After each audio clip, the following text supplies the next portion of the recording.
kàddu yoo xamante ne jàpp nañ ne tegginewul te du doon liy jukkee ci ñi nga xamante ne peut-être ñoo di autorités yi waaye ci biir réseaux sociaux yi lay commencé jàpp leen diw bu ngeen ko jàppalee ministre de la justice ak amu fekk yoon amu fi ndax dañooy bàyyi ñi nga xamante ne ñoom ñoo di chroniqueurs yi wala taskatu xibaar yi di wax lu leen neex ñi nga xamante ne ñoo di autorités yi. ñu koy analyser ak lucidité. Parce que l'affaire Badara Gadiaga c'est devenu maintenant xam nga Badara Gadiaga résume le Sénégal actuellement. Ce n'est plus le Badara Gadiaga doomu ndeyu Abou Diallo, ce n'est plus le Badara Gadiaga de Ngaye, de Kébémer ou de Khayra. Badara Gadiaga sénégalais yi ñoo ko approprier seen bopp. Sénégalais yi ñoo ko bëggal seen bopp. Parce que la mobilisation citoyenne bu fekkente ne dañuy wax rek te yàlla tax man Tivaouane la ma yëf yi fekk. ma écourter sama voyage ñëw mais balaa may yegg si fii lépp lu ñu waroon def citoyens yi ñoo ko defal seen bopp ñoo mobilisé wu dans les réseaux à partir d'hier les unes des journaux tout c'est l'objet du débat c'est Badara les matinales c'est Badara hier c'était Badara aujourd'hui ce que les assises ñu joxoon ñu assises nationales yi tous les Sénégalais dañu réunir woon pour waxtaan de la gouvernance jël Amadou Mokhtar Mbow jox ko mu nekk un déclic boo xam ne ni si la ñu amee charte yi gën a baax ci Sénégal les consensus forts mais sur la démocratie la communication et la liberté d'expression aujourd'hui Badara a réuni tout le Sénégal léegi nag est-ce que dañuy toog moo tax waxtaan bi war a doon ci def phénomène Badara mu bloqué Sénégal tax le premier Sénégalais bu ñuy wax son excellence le président Bassirou Diomaye Faye mu ngi sur la liste des présidents qui doit rencontrer la première puissance et aujourd'hui nulle part gisuñu fenn communication président de la République à cause de Badara Gadiaga le gouvernement bi nga xam ne le président président wu Bassirou Diomaye moo nommé premier ministre moom nommé ministre de la justice ne ko doo autorité judiciaire autorité politique nga mais léegi on se pose la question su dee ni kilifa wu premier ministre kilifaam moo dem États-Unis puissance internationale war a bokk ci rencontre boobu ci diggante bi ñu créer événement sur la personne la plus populaire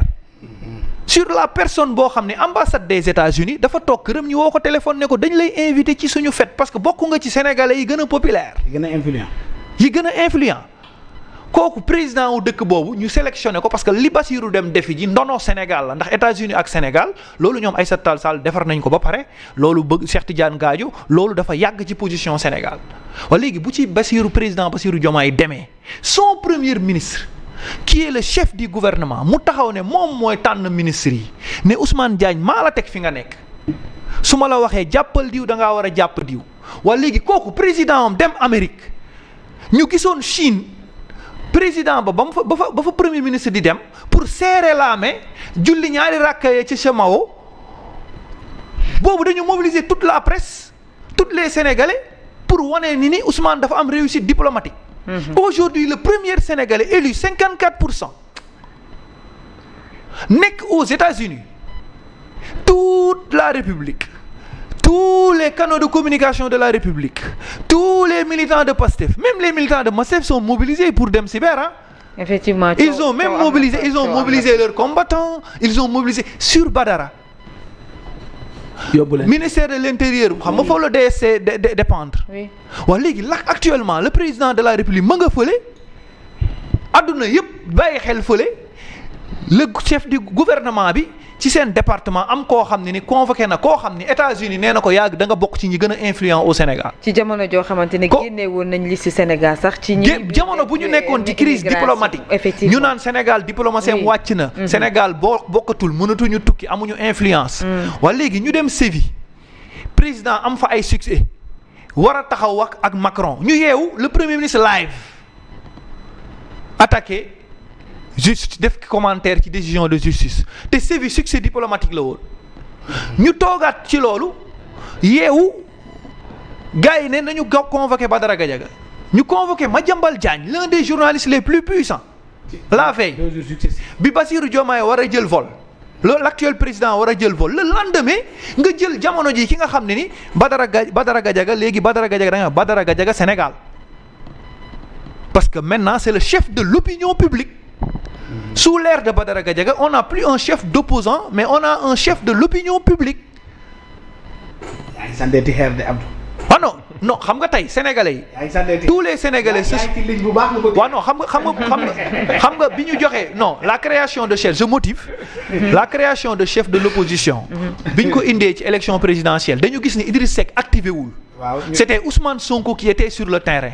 ñu ne Ousmane Sonko moo occupé l'espace donc c'est Ousmane Sonko le chef de l'opposition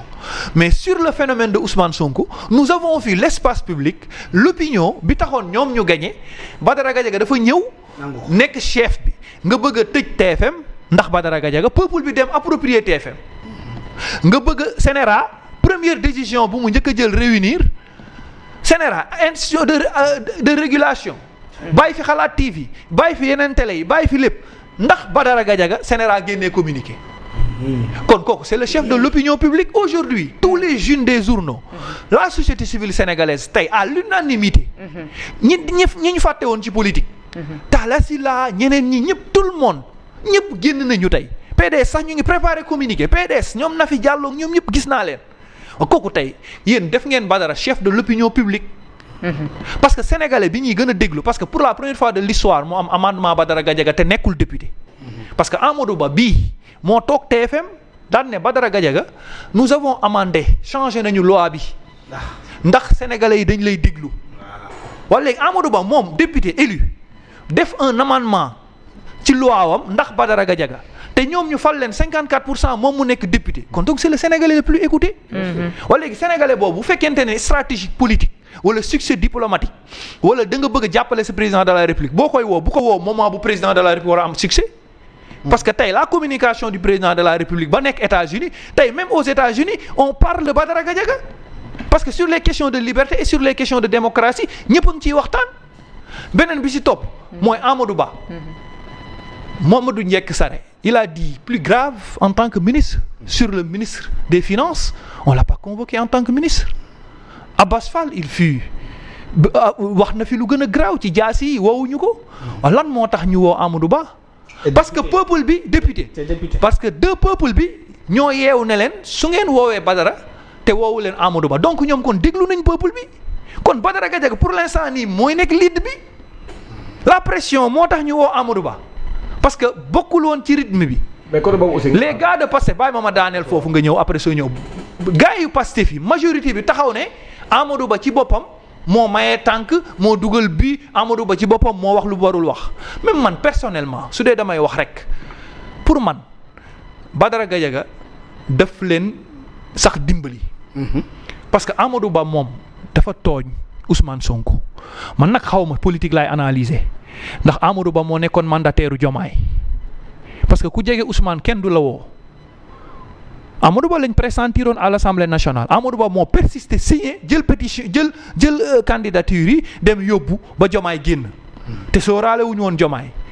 Guy Marius génn nañu bu ku fi falu woon nag 2 ans da ngay bàyyi Ousmane ñëw nekk élection Habib Sy ne bu ñëwoon transition lay def te Amadou Ba moo porté woon candidature Bassirou Diomaye te Amadou Ba yóbbu nañ ko assemblée mu échec mu dem interpréter loi mu échec Amadou Ba ñu bëgg ko jëlaat indi ko ci plateau bi politique nag mën nga nekk stratégie parce que Amadou Ba lire na ñaata livre jàng ñaata université bañ na ko ba bariwul xarit bañ na ko ba bariwul ay mbokk du dox mbokk ndax lire livre gu bari ndax boo koy yedd xamoo fooy dem xamoo seen kër xamoo seen koñ waa Amadou Ba mi lire livre yooyu yëpp su ma nee toog xam droit ñu ne spécialiste la ci droit mu tiim comment droit li ñu bind décision de justice ñun Ousmane Sonko nañu dafa demoon faju ji man de Ousmane Sonko moo tax ma def Adji Sarr médecin man Adji Sarr médecin la woon ci man de Adji Sarr soigné ki nga xam ne ni dafa amoon douleur lombaire am dossier médical yow kooku médecin am di Adji Sarr hôpitalam di Sud Beauté mu génn foofu sell yow Amadou Ba juriste nga xam droit nga ñëw lire commentaire bi daan ne Adji Sarr prostituée la alors que Ousmane Sonko ci man li ma yaakaar c'était un patient de médecin bi amul BFM Adji Sarr parce que fi mu wër yëpp faju fa musu wérul mais Adji Sarr a ko faj parce que dafa doon faju ñoom loolu la ñu wax argumentaire boobu la ñu jaay ku sell ki da doon faju Adji Sarr moo ko faj te amul BFM te amul certificat kon Adji Sarr médecin la par miracle professeur agrégé la par miracle Amadou Ba réduire ko prostituée kon Amadou Ba moo tooñ Pastef la ñu waroon topp mais Amadou Ba est-ce que tamit bi mu koy defu ko politique est-ce que Ousmane candidat am la woon est-ce que bokk na ci ñi privilégié ñi parce que daan nga mën a tiimee médecin wu Ousmane professeur agrégé wu Ousmane faj koo xam ni wér na fu ne yaayam def na ci lu ne nga réduire médecin un prostitué. mais amul yaa ngi ci ay lobby fi mu toll nii. non moi je sais pas non on peut sous-entendre que y a les lobbies. non je comprends non dama ne le débat